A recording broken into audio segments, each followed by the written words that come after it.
Zdeno Chara is the NHL's oldest active player, famous not just for being an elite player at 43, but also for being a Norris Trophy winner, a Stanley Cup champion, and future Hall of Famer. The well-respected captain of the Boston Bruins talks the talk, but he also walks the walk in all areas of his life, and he is our guest on this edition of After Hours. Zdeno Chara and the Boston Bruins have the Stanley Cup.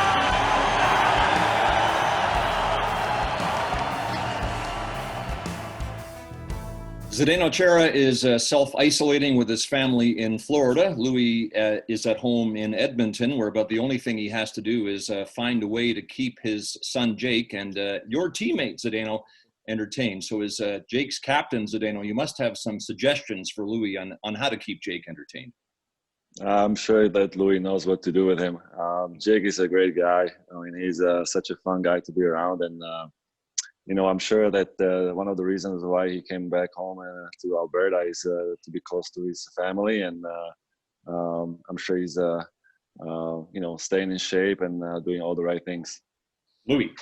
Zdeno, obviously you have a busy household with 3 kids, your wife, and you're staying in Florida right now, I understand. What is a typical day for you? How are you coping with this pandemic and trying to stay as healthy and active as you can?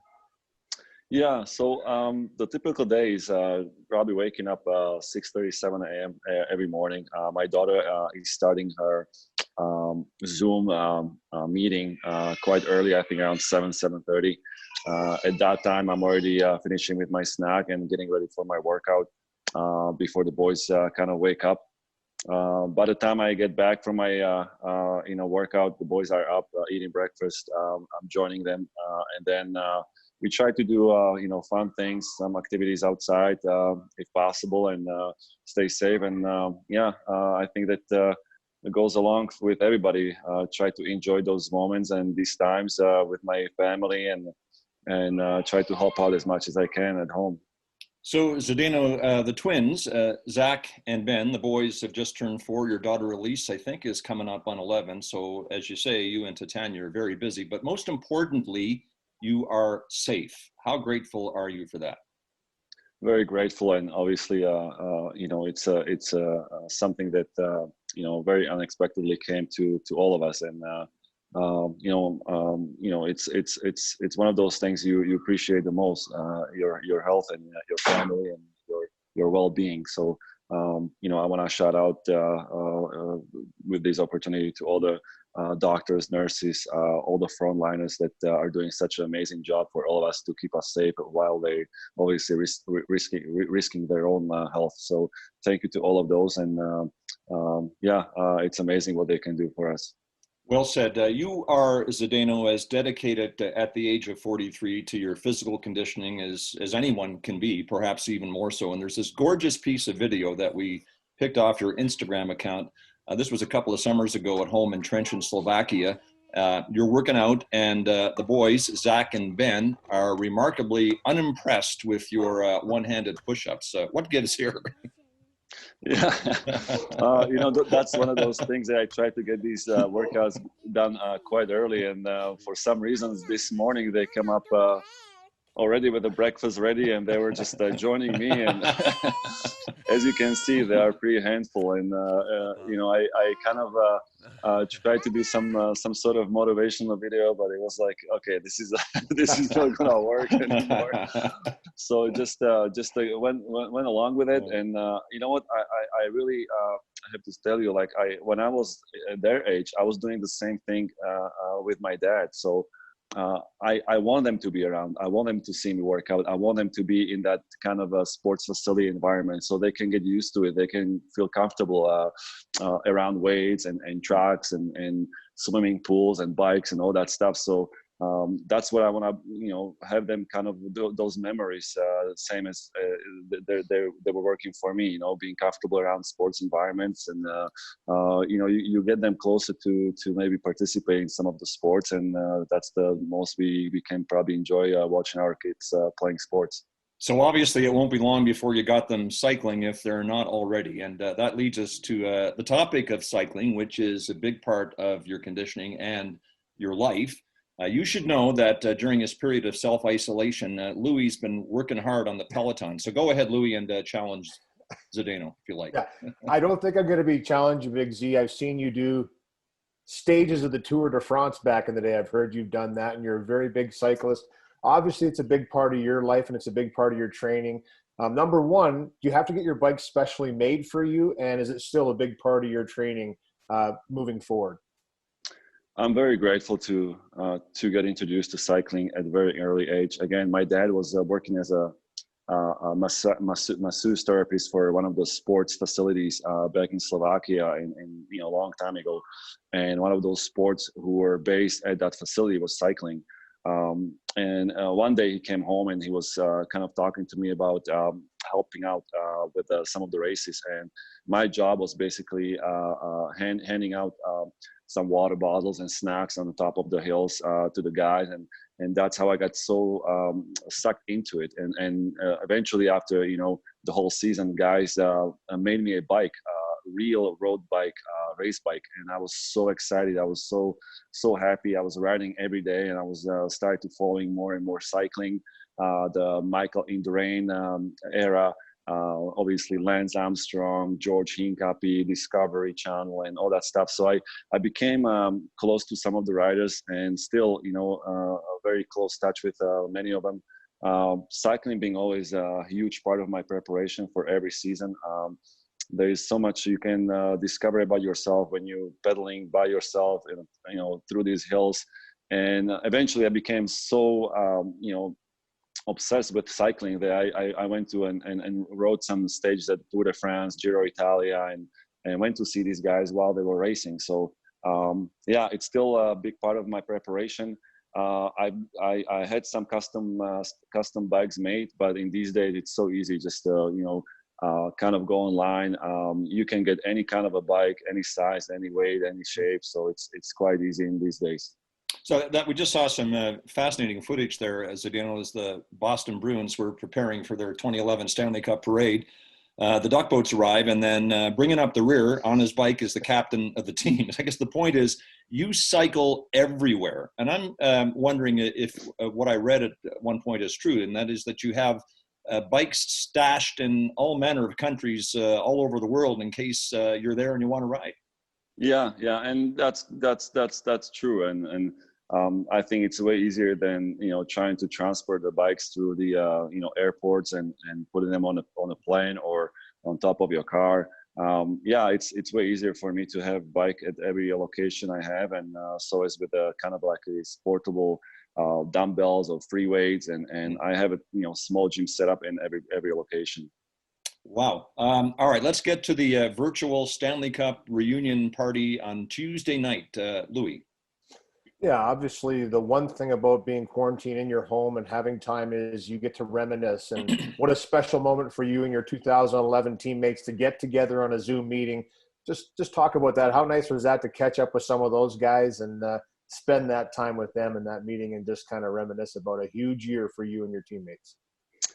It was amazing. I was so happy to see all of the guys. I haven't seen many of them or most of them since we won. And as you guys know, shortly after we won, many things happened. Guys got traded, and some guys retired, and it's kind of like you don't realize how quickly things can change after you have a few years of good runs, and then the team just goes different directions. And so we really much appreciate that time we had, and the Zoom was a great idea. It was great to catch up with a lot of the guys. We exchanged a lot of information and numbers, and it was something that you don't realize how much you miss your old teammates until you again with them and chatting and kind of getting back to the whole tripping game, and guys are going after each other. But at the same time, it shows that we care so much for each other. We had such a great a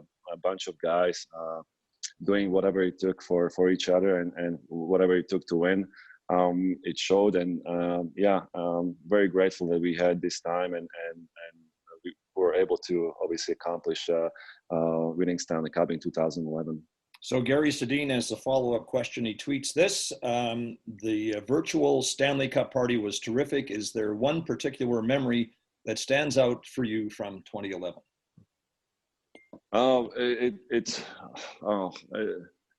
Everything that the whole Stanley Cup run, it was just an amazing experience. Overcoming so many battles, so many adversities, sticking together. We were just such a strong mental team, and we had, very, very great mindset and the attitude going into the, every round, every game. And personally, for me, it was the moment where obviously you going receive the Stanley Cup, and I was able to just turn around and point it at my teammates, and the reaction and seeing everybody, with their hands up and screaming and smiling and just celebrating. It's just an incredible moment. It's amazing to even describe it. I'm just talking about it, getting goosebumps. Zdeno, over half the players from that 2011 Stanley Cup championship team are no longer playing, but you're still going strong at 43, playing 20, 21 minutes a night. In fact, in February, the Bruins honored you for 1,500 games played, 1,000 of those with Boston, and every one of those 1,000 is the captain. But Zdeno, if this season ends up being canceled, that a number of careers will end with that cancellation, as was the case in the 04-05 lockout.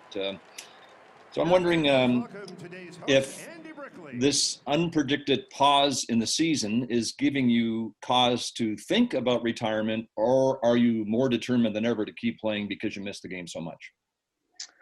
Definitely not getting, ahead of myself. I'm still in the present, and I'm still focusing on, and I still believe that we're gonna play some sort of hockey.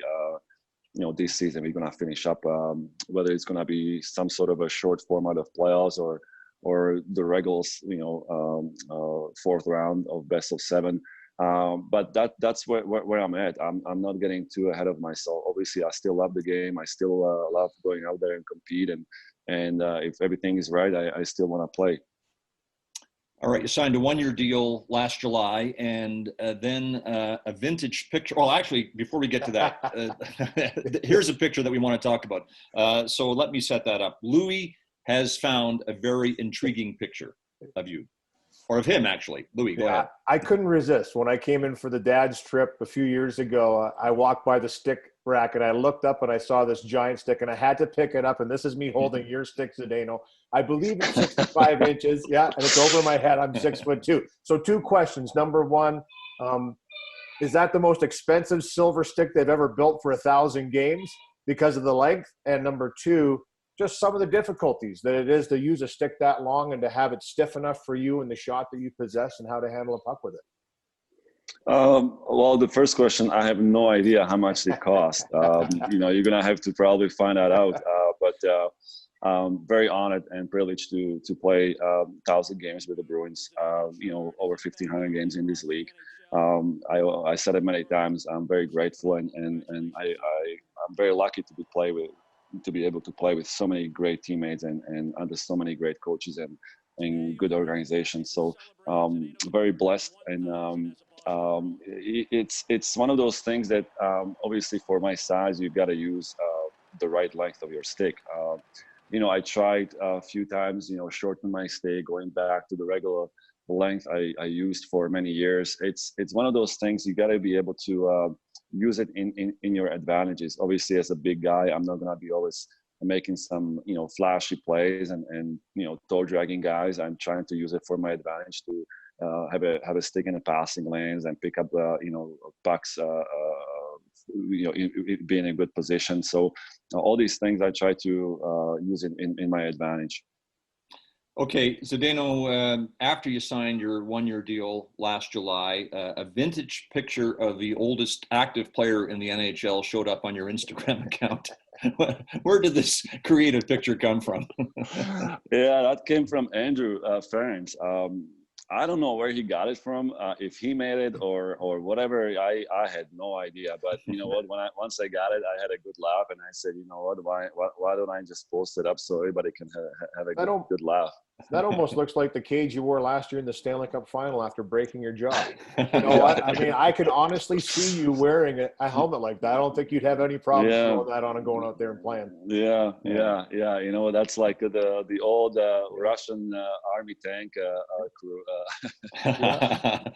Okay, a tweet from Gavin. What is Chara's #1 secret to his longevity? An obvious question. However, it's amazing to see him play at this age. Before you answer that, Zdeno, let's get to diet.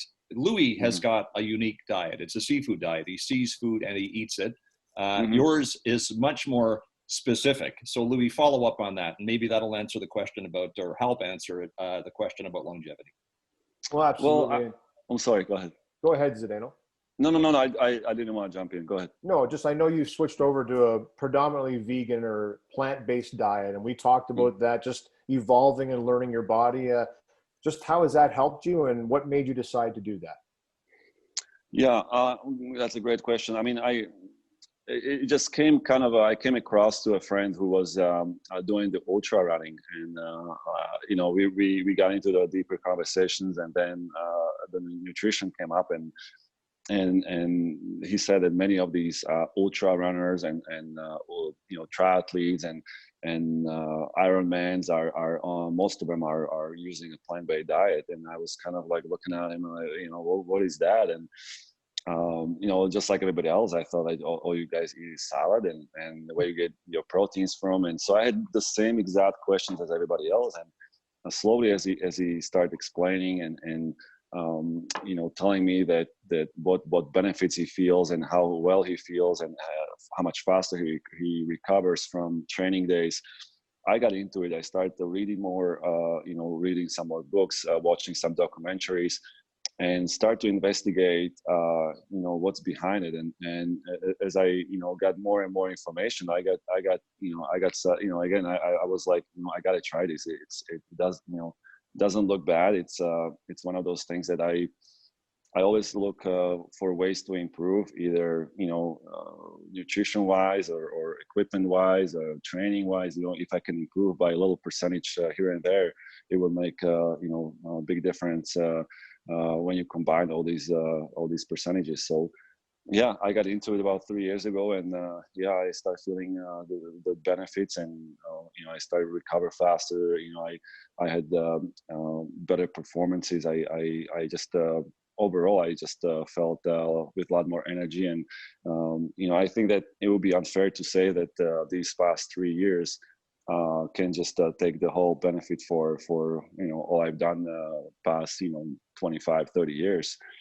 I think that always my foundation of you know, what I kind of brought me where I am was hard work and training and never giving up. So I know it sounds very kind of like a cliche, but you know, I've been cut by many teams, many coaches, but I just stick with it and I just keep working hard, and eventually got the break. Well, the lengths to which you go to stay in shape, Zdeno, is the stuff of legends. I'm just wondering about your skating legs, and Louie has some fascinating DeBrusk family intel on that. Louie.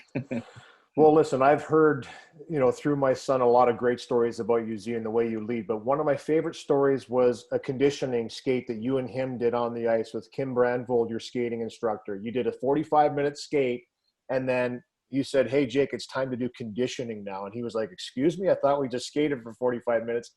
And it's the dreaded mile-long skate. But I just thought it was a great message to a young player that you can always dig deeper and do a little bit more. Do you remember that skate with him where you kind of put him through the ringer a little bit? And the lesson is, don't ever ask Zdeno Chara to do what he wants to do, because he might kill you on the ice. Well, not really. I mean, you know, Jake is such a smooth and great skater.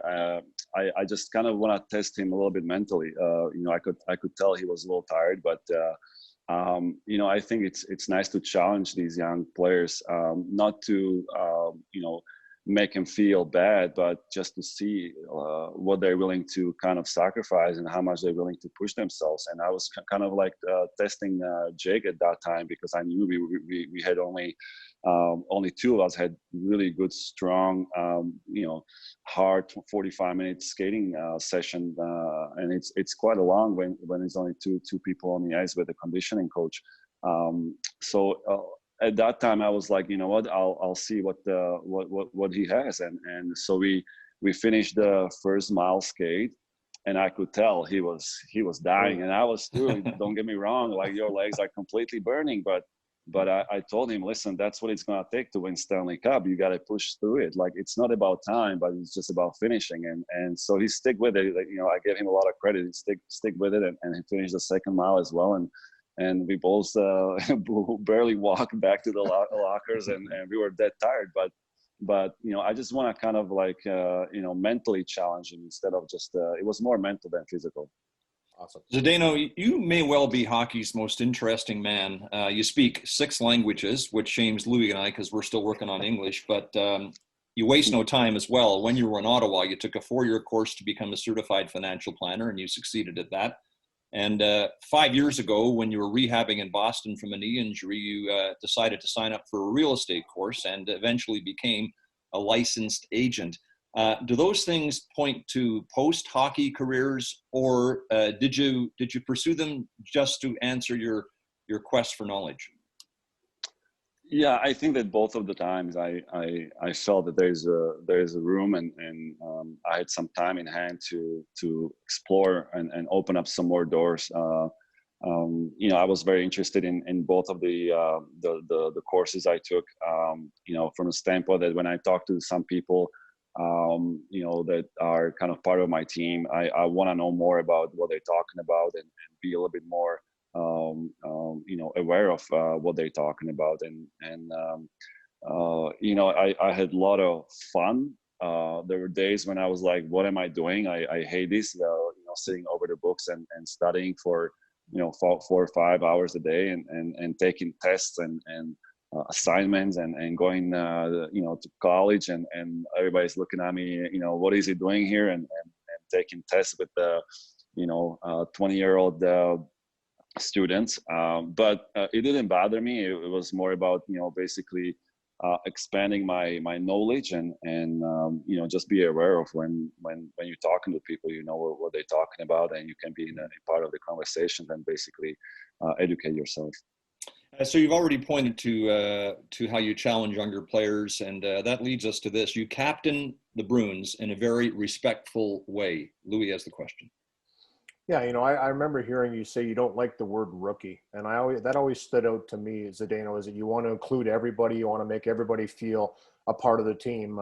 Just talk about that and how you approach being the captain and how you lead. You've already mentioned a little bit about the mental aspect about it, but you've been really big, from what I understand, at bringing guys together, trying to get them to play for one another and play for the right purpose. Yes. This is going way back, when I was teenager, maybe 12, 13, 14 years old, and playing in Slovakia, and we had teams where you combine two ages, or two classes, or what you call it, like the two hockey years of kids together, and the older kids always felt a little bit with a chip on their shoulders that they're gonna kind of treat the younger kids with a lot less respect, and that really bothered me.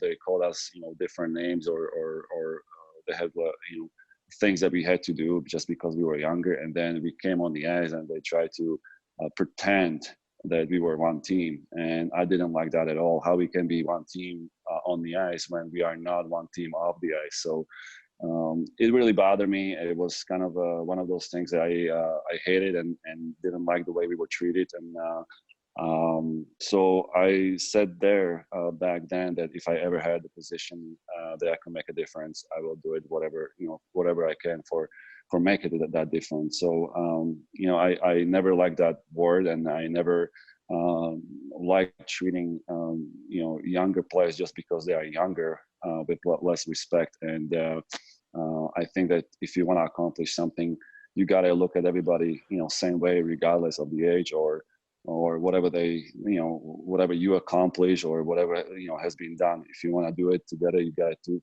do it together as a team. And I just think that you got to find a way to include everybody and make them feel comfortable and special. Your Instagram account is that treasure trove of information about you, and I'm interested in this baby picture that you posted of yourself with a very succinct message on the importance of 4 words: hello, please, thank you, and goodbye. Why are those 4 simple words so important to you? I think it just goes along that you want to live by certain standards, and my parents always taught me, doesn't matter what you do, you always use these 4 words, and it will open up many doors wherever you go, and people will look at you with a lot of respect if you use these 4 words. And I was a very humble kid, and you always feel kind of a little bit intimidated when you walk into a room full of people that you don't know and kind of speaking loud or saying things. But he said, you don't have to say much, but make sure when you walk in, you say hello. If you ask for something, you always use please. If you receive it, say thank you, and when you leave, make sure you say goodbye. And those are the 4 words, I think, the most important words we can all of us just kind of use as often as we can to appreciate each other, treat each other with respect and humanity, and I think goes a long way. So I'm trying to do the same thing, teach my kids the same kind of habits that were implemented at a very young age for me, and I think it just it's a great way to kind of communicate and show that you are humble and kind of treating people with respect. And then also from your Instagram account, a neat picture of you with Dave Grohl of the Foo Fighters. What's the significance of this? I've been always a huge fan of Nirvana. I grew up listening Nirvana. I enjoy that music. So is Metallica and other bands, rock and roll and heavy metal bands. I used to have long hair down to my shoulders, so those are the good days and the old days when you kind of put that music in the gym and just start to like work out and we had a lot of fun listening to these bands. And when there was a chance to meet Dave Grohl, now in Foo Fighters, and even back then he was performing in TV Garden, it was a huge opportunity for me to kind of reconnect and just thank him for being part of a big part of my youth life. Yeah, Dave Grohl was originally in Nirvana, and now, as you say, Foo Fighters. Finally, Zdeno, back to how you captain the Bruins and how you include everyone. And Louie has the final question. Zdeno, obviously the hockey world was, struck with the news of the passing of Colby Cave a couple of weeks ago, where he tragically passed away. You got to spend a lot of time with Colby, watch him come up through the ranks and make his way to the NHL. Just your thoughts on Colby and what you remember from him. It was such a pleasure to get to know Colby. He was such a great young man with a lot of energy and such a great manners. He was always humble, always polite, always willing to help his teammates, sticking up for his teammates. Playing with a lot of energy, great guy, great player. We were all so saddened to hear the news, and obviously our hearts were just broken to receive these kind of news. It's just very saddened, and obviously our souls, our hearts were broken by that news. So yeah, it's just very, very hard to see, you know, a young man not being with us anymore. Colby Cave was 25 when he died on April 11th at Sunnybrook Hospital in Toronto, and clearly he is well remembered. Zdeno, that's where we'll leave it. Thanks for spending time with us today. Really appreciate it. Yeah, thank you guys for having me. Thank you all for watching on YouTube, Facebook, and sportsnet.ca. Join us every Sunday at 9 a.m. ET. Be safe. See you next time.